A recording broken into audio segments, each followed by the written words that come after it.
Hi guys, my name is Tiia Salahadin, and this is a video about my journey to Islam. So I'm just going to go over first a little bit about my background and what my religion was before Islam. I was a Christian, or I would have considered myself, I would say, a Christian. I went to church for as long as I can remember, up until about maybe like 10th or 11th grade of high school. And I did grow up going to church every single Sunday. I had a specific church that I went to every single Sunday. Um, Occasionally, I would go to the Kingdom Hall with my grandmother on my dad's side of the family. She is a Jehovah's Witness. And occasionally, I would go to my mom's church, which was a little bit different than the church that I was used to going to, but regardless, Christian background. A little bit about my dad's side of the family. My dad did pass away when I was younger. I was probably maybe like 3, maybe 4 years old. I can't remember. But yeah, I was very young when he passed away.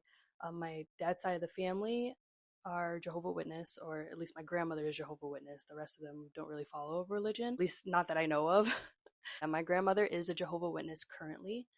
In the past, when my grandfather was alive and she was with my grandfather, they all converted to Islam.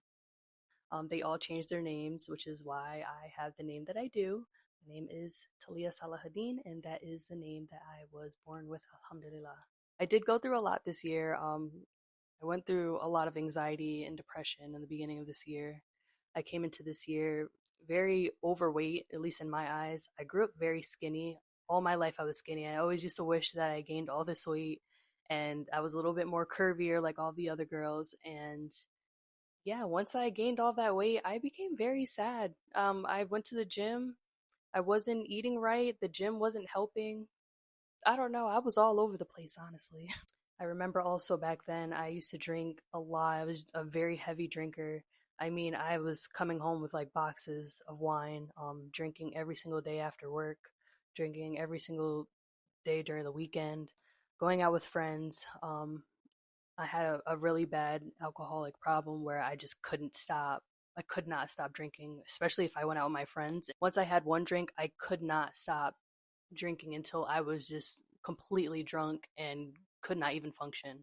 So at the time, I did have a boyfriend. He was actually um, considering converting to Islam, taking his Shahada. After he told me that, I was very supportive of him. I was very happy that he was taking this step. We had long talks about it before he even took his Shahada. I even bought him his first Quran, alhamdulillah. And yeah, he took his Shahada during Ramadan of this year. Everybody was so nice. They gave him even a prayer rug for free. They hooked him up with everything that he needed as a new Muslim. We do live together. So after he took his Shahada, he came home and he had maybe like 4 Qurans. And I was like, oh yeah, can I have one of those, please? And he was like, yeah, go ahead. So he told me I could pick any one that I want. I ended up choosing the one that I ended up buying for him. So yeah, I guess that's the one that I bought for him ended up being my Quran. So yeah. I started reading my Quran. I loved it so far. He even sent me this video. I could figure out what the video's name is. I can't remember what the video's name is, but it talked a lot about the lineage and all the different prophets and a little bit about their stories and just how everything unfolded from the Islamic perspective. I realized the Islamic perspective was like a little bit different than Christianity, but I felt like it resonated with me a little bit more, and I believed more of the Islamic side than I felt the Christian side. So after I got the Quran, I started reading. I started educating myself a little bit more about Islam, especially because my partner, he's Muslim now, so I want to know a little bit more about his religion.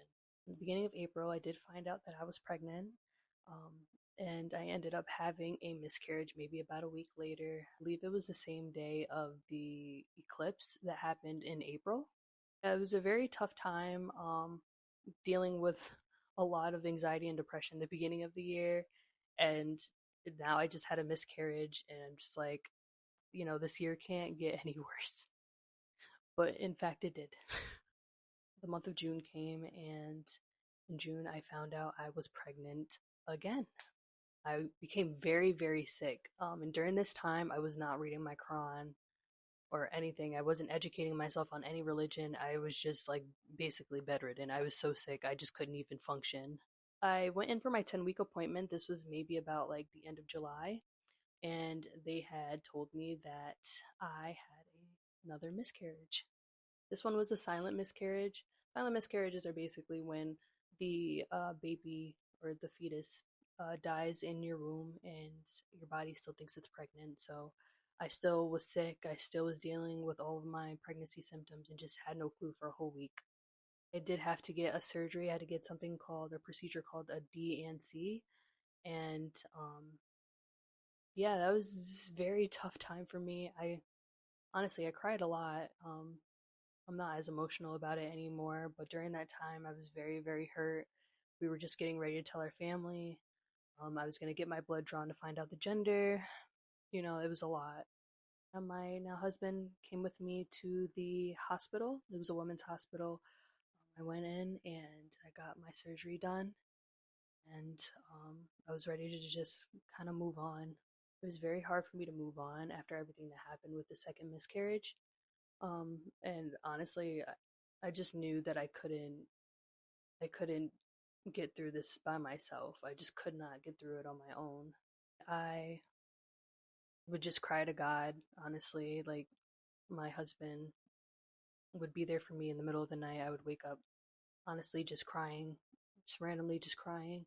Um, I was very emotional at the time. I'm getting a little bit emotional talking about this right now. But yeah, it was a very tough time for both of us. And I just knew I couldn't get through this on my own. There was just so much that was happening from the beginning of this year to then, the middle of this year, and I couldn't deal with it anymore, honestly. After long days of being emotional and just kind of sitting in front of the TV all day and watching miscarriage videos to see if there's anybody else out there that's going through the same thing as me, I felt a little bit more comforted. I do remember in the beginning of August thinking that I should pick up my Quran again and continue to keep reading. I kind of just picked up where I left off in April, and I started looking more into the Islamic prayer because I just wanted to know more. I wanted to learn more, and honestly, I just wanted to learn how to pray.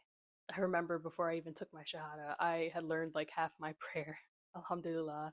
It was very helpful because when I took my Shahada, I only had half of it left to learn. I started learning my prayer, which was a big thing for me. I was very happy. It was something I was very nervous about because it is in another language. My native language is English, and I was a little bit nervous about learning Arabic. Alhamdulillah, I prayed to Allah subhanahu wa ta'ala and asked him to make it easier, asked him to help my brain just, be a sponge and just absorb as much as I can. August 10th, 2024, I did take my Shahada. I went to my local mosque, which is the same mosque my now husband had went to take his Shahada as well. Here I am 4 months later. I believe to the day, I believe today is August 10th. Hold on. So it is exactly 4 months today. Thank you to Allah subhanahu wa ta'ala for guiding me to the truth. I couldn't be happier. I felt the shift in my life completely. My anxiety had went down tremendously. My depression is gone. Like, I'm not sitting at home depressed. I'm not thinking about the bad things that happened to me this year. I'm not dwelling on them. I just kind of moved on in my life, and Islam became the center of my life and what I focus on every single day. Thank you for watching, guys. If you guys want me to make a video about my first 4 months of being a Muslim, just let me know. I did come up on my 4 months as of today. I did say that in the video already. But yeah, if you guys want me to make that video, just drop a comment down below and I can get that up for you guys. But yeah, thank you guys. Bye.